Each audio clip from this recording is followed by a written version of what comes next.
Thunen's theory of agricultural locations and its modifications. Johann Heinrich von Thunen, 1783 to 1850, was a German economist of great originality who contributed highly significant concepts and techniques to economic theory. He was the first to develop an exact definition of marginal productivity in the modern sense, although he did not use the term, and to apply the principle generally in the theory of production and distribution. He was a founder of mathematical economics and of econometrics, combining systematic empirical research with a genius for abstract reasoning and generalization. Most of his economic theory is based upon models of general static equilibrium, often expressed in terms of systems of equations, but he also contributed to the theory of capital formation and economic growth. Other areas in which he pioneered include theories of economic location, rent, and enterprise profit, and some of the more practical aspects of agricultural economics. He emphasized far more than did his English contemporaries the central economic problem of allocating scarce resources so as to maximize the achievement of defined goals. In this lesson, let us explore the importance of von Thunen's theories and its implications from the following headings. Von Thunen's regional land use model, urban land market theory, wages, interest and marginal analysis, weaknesses and criticism, relevance of von Thunen model. Von Thunen's regional land use model. If modern economics began with Adam Smith, modern location economics began with von Thunen, 1826. He was the first to develop a basic analytical model of the relationships between markets, production, and distance. For this purpose, he looked upon the agricultural landscape. The relative costs of transporting different agricultural commodities to the central market determined the agricultural land use around a city. The most productive activities will thus compete for the closest land to the market, and activities not productive enough will locate further away. The model has a set of basic assumptions which reflects agricultural conditions around a city in the early 19th century. Isolation. There is one isolated market in an isolated state having no interactions or trade with the outside. Ubiquitous land characteristics. The land surrounding the market is entirely flat and its fertility uniform. Transportation. It is assumed there are no transport infrastructures such as roads or rivers, and that farmers are transporting their production to the market using horses and carts. Transportation costs are dependent of the type of commodity being transported to the market as well as the distance involved. The model compares the relationships between production cost, the market price, and the transport cost of an agricultural commodity and is expressed as follows. R is equal to Y into P minus C minus Y FM, where R is the rent per unit of land, Y is yield per unit of land, P is market price per unit of yield, C is average production costs per unit of yield, M is distance from market in kilometers or miles, F is freight rate per unit of yield and unit of distance. All agricultural land uses are maximizing their productivity or rent, which in this case is dependent upon their location from the market or central city. The role of farmer is to maximize his profit, which is simply the market price minus the transport and production costs. The most productive activities, gardening or milk production, or activities having high transport costs, which is firewood, locate nearby the market. The above figure provides an overview of Fontanins' agricultural land use model with the basic assumptions being applied: isolation, ubiquity, transportation. It can be divided in two parts. The pure isolated state over an isotropic plane or left. In this case, the model takes a shape of perfect concentric circles. The potential impacts of modified transport costs, a navigable river, and the presence of a competing center, right. The relationships between agricultural land use and market distance are very difficult to establish in the contemporary context. However, a strong relationship between the transport system and regional agricultural land use patterns can be acknowledged at the continental level in North America. Urban land market theory. In the years that followed Fontanins' seminal approach to a theory of land use, several attempts were made at analyzing various components of the urban and regional system. See, for example, Romano's 1976. However, it was only after almost 140 years that W. Alonso would present his celebrated urban land market theory that applied and refined Fontanins' original ideas. Alonso, 1964. This theory aims to describe and explain the residential location behavior of individual households and the resulting spatial structure of an urban area. The focus is on residential location. The behavior of firms is treated more briefly and abstractly. The central concept of this theory is a bid-rent function for each householder and or firm. The bid rent of a household is defined as the maximum rent that can be paid for a unit of land, example per acre, some distance from the city center if the household is to maintain a given level of utility. Hoover and Giaratini, 1984. The bid rent curve R of the actual land rents in the city reflects the outcome of a bidding process by which land is allocated to competing uses.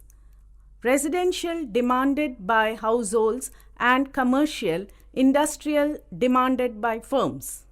As in Fontanins' theory, a monocentric, flat, continuous and uniform urban area is assumed. The city center is the central business district, CBD, where households work and shop. A household's utility or satisfaction is assumed to depend on housing of a given lot size, distance from the city center, reflected in the transportation cost, and all other goods. Chapin and Kaiser, 1979, Romanos, 1976. The household allocates its fixed budget among these three components with the aim to maximize its utility. Its preferences determine the trade-offs it is willing to make among the above three items. The price of housing and of other goods is independent of the quantities purchased. The price of housing and of commuting depend on distance from the city center. There is a distance decay relationship between land rent and distance from the CBD. The further a household lives from the city center, the more it will have to spend on commuting and the less it will be able to spend on housing. Based on these assumptions, the bid rent curves are downward sloping. That is, rent decreases with distance from the city center to offset transport costs, and single valued, that is, for a given distance from the CBD, only one rent bid is associated with a given level of utility. The steepness of the slope of the bid-rent curve depends on transport costs and the households or the firm's demand for space. Steeper curves are associated with higher transport costs and or less demand for space, hence higher value attached to accessibility. Flatter curves are associated with lower transport costs and or higher demand for space, that is, hence preference for more outlying locations. Finally, lower bid-rent curves are associated with greater utility as, assuming fixed budgets at any given distance from the CBD, if a lower rent bid is accepted, more goods can be consumed. Hoover and Giaratini, 1984, page 154. Wages, interest, and marginal analysis. Fontanins' application of marginal analysis to the theories of wages, interest, and resource allocation. The most important of his contributions to economic theory appears in Volume 2 of Der Solariat State and was worked out during the period 1826 to 1848. He used a number of mutually corroborating approaches to the problem with verbal, numerical, and algebraic modes of expression. A few brief examples follow. Using his model of the isolated state, he assumed free, homogeneous, mobile laborers who receive wages in excess of minimum subsistence and who are capable of producing products either for current consumption or for capital formation. In his analysis of capital formation, essentially independent of the capitalist-laborer relationship, the workers either accumulate the excess of their wages over subsistence until they can devote a year's labor to capital formation while living on their accumulated stocks, or they form groups of workers, some of which produce capital while the rest simultaneously produce subsistence for the entire group, all members then sharing equally in the ownership of the new capital. Fontanins demonstrated that in competitive equilibrium, the interest per unit of capital equals the increment of product value resulting from an increment of capital, all other inputs remaining constant. The same principle is then applied to labor. Both labor and capital are shown to be subject to diminishing incremental returns, but the marginal product of labor increases as the quantity of capital per worker increases. Fontanins emphasized the importance of using infinitesimal increments in the formal analysis. He also pointed out that the natural rates of wages and interest prevail only under conditions of ideal competition and resource mobility that unfortunately do not prevail in the real world. He demonstrated by verbal and algebraic statement and by numerous examples the principles of cost minimization, Marshall's principle of substitution, and net revenue maximization with emphatic assertions of their general applicability and their fundamental economic importance. Productive agents can be substituted for one another, and an optimum is reached when the ratio of their respective marginal products equals the ratio of their respective unit costs. Net revenue is maximized when the value product of the last added unit of each agent just equals its costs. The natural wage indicated by the formula root AP, in which A equals the value of the product of labor and capital and P equals the subsistence of the laborer and their family. The idea he presented is that a surplus will arise on the earlier units of an investment of their capital or labor but as time goes on, the diminishing return of newer investments will mean that if wages vary with the level of productivity, those that are early will receive a greater reward for their labor and capital. But if wage rates were determined using this formula, thus giving labor a share that will vary as the square root of the joint product of the two factors A and P. This formula was so important to him that it was a dying wish of his that it be placed on his tombstone. Weaknesses and criticism.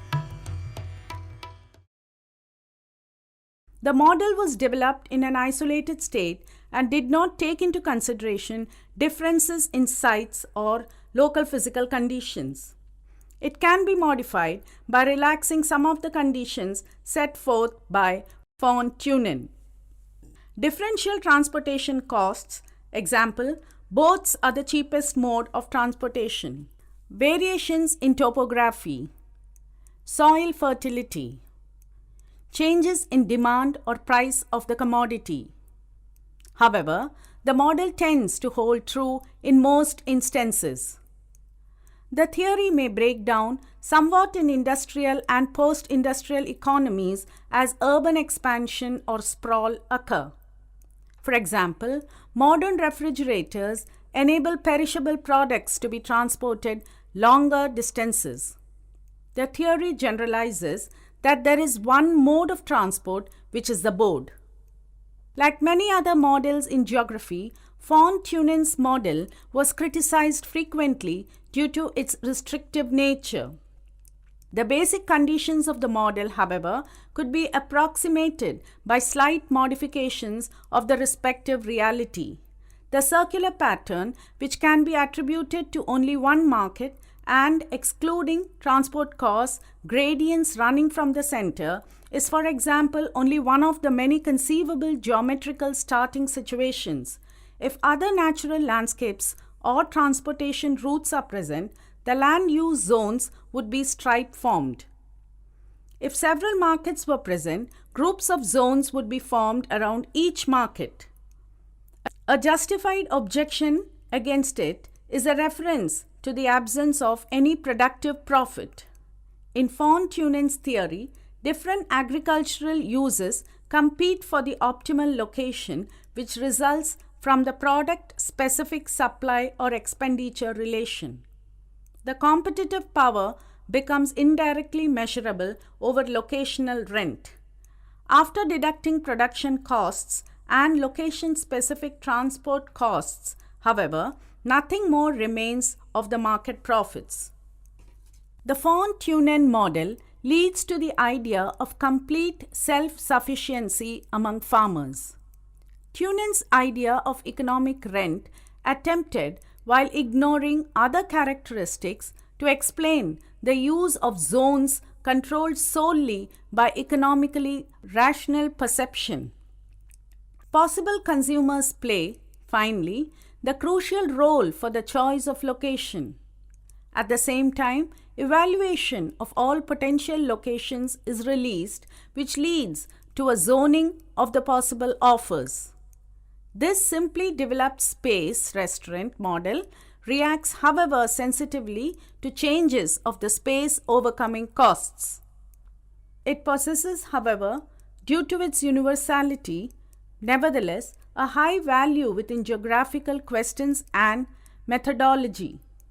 It has now become obsolete due to the fact that he never predicted the revolutionary technology we have today. Some of the points raised by scholars regarding this theory are as follows. The conditions described in this model, that is, in an isolated state, are hardly available in any region of the world. There are internal variations in climatic and soil conditions.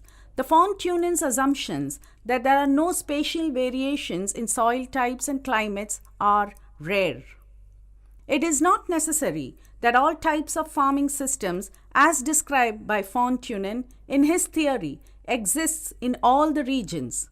In many European countries, location of types of farming in relation to market are no longer in existence. The Thunen's measures of economic rent and intensity are difficult to test because of their complexity. The measurement of number of man-days worked in a year, cost of labor per hectare, or cost of total inputs per hectare is not uniform in intensive and extensive types of farming. Similar is the case with the measures of intensity. Thunen himself has admitted that with a change in location or transportation or market center, the pattern of land use will also change. Environmental variables, as pointed out in connection with the physical limits model, are only a general locational constraint and play a passive role in shaping the distribution of modern commercial agriculture.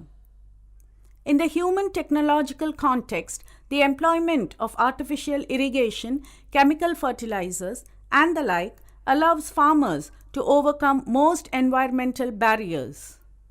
Three kinds of economic empirical irregularities can be anticipated to influence the national Thunenian pattern: transportation biases, distant concentrations of production that appear inconsistent with his model, and secondary markets. The Thunenian model was developed in the early 19th century. Since then, conditions have entirely been changed. Therefore, but this model is still considered to be significant in many ways. Relevance of Thunen model. The Thunen logical framework has been important in the evolution of our thinking of how land values and land uses came about in the modern city. Indeed, Thunen's general theory of land values and land uses has been important in the evolution of thought. Thunen was one of the first to adopt the new maths of his era, calculus, and to apply that mathematics to a problem of social sciences. He was a pioneer in the use of data for the verification of his normative theory. Thunen's innovative research method was similar in composition to what we would today call computer simulation. Indeed, much of the approach to social science thought today can be traced back to Thunen's general method of analysis as its precursor. His contribution to modern thinking in the social sciences stands unparalleled. His general approach became diffused through its adoption by the leading scholars of the generations that followed him and by their adoption of his general method in their own work. Thunen's application of his general method to his own land use theory became generally accessible only in the early 1950s when Edgar S. Dunn published his interpretation in English. Thunen is no exception among the greats whose reasoning in time is recognized to have contained an error. The beauty of using mathematics over mere verbalization to express concepts or hypotheses is that when an error is made, it can often be corrected irrefutably. Dunn found an error in Thunen's treatise and corrected it. It can be recalled from the discussion above that a caveat was to be presented to Thunen's general theory. Once the hierarchical ranking of farming systems was established, such as that listed in Table 14.1, those of lower ranking would always be outbid by those of higher ranking should both happen to be competing for the same land. Instead, Dunn correctly reasoned that since locational rent changed by a different amount of each agricultural product with distance from the central market, then at some locations, a lower ranking farming system could indeed outbid a higher ranking farming system, even though positive rents were bid by the higher ranking farming system. All over the world, scholars have tested and applied the Thunen's theory of agricultural location. The greatest importance of the theory lies in this fact that it has given a new direction of thinking, resulting into the modified way of its application. Some researchers have used Fontanin's model as a general framework for interpreting the spatial framework of the economy. Others have worked on a more direct basis. Thus, Fontanin's model has been applied to the distribution of European agriculture in 1925. Regarding application of Thunen model in developing countries, M. H. Hussain, 2010, has observed that in many of the underdeveloped and developing countries of the world, in both the villages and towns, cropping belts are found. In the villages of the Great Plains of India, similar patterns can be observed. The consolidation of holdings in India has also modified the crop intensity rings, as each of the farmers is interested in growing the commodities for his family consumption, as well as some marketable crops for earning cash to clear his arrears of land revenue and irrigation charges, and to purchase the articles from the market for his family consumption. In some of the developing countries like India, Pakistan, and Mexico, the introduction of HYV or high yielding variety has disturbed the application of Fontanen model. The fast development of means of transport has made it possible to transport the perishable goods at long distances in short period of time. Thus, the model advocated by Fontanen is no longer operative in its original form. Fontanins' model was created before industrialization. Even though it was created in a time before factories, highways, and even railroads, it is still an important model in geography. The Fontanen model is an excellent illustration of the balance between land cost and transportation costs. As one gets closer to a city, the price of land increases. The farmers of isolated state balance the cost of transportation, land and profit, and produce the most cost-effective product for market. Of course, in the real world, things don't happen as they would in model. He expressed his hypothesis using clear and unambiguous mathematics. He reasoned that by placing reasonable numerical values into his mathematical formulation, he could closely predict actual land values and land uses. Among the general conclusions were that land values decline with increasing distance from the market center, and the land values and land uses change as the various costs of production, transportation, and prices of agricultural commodities change.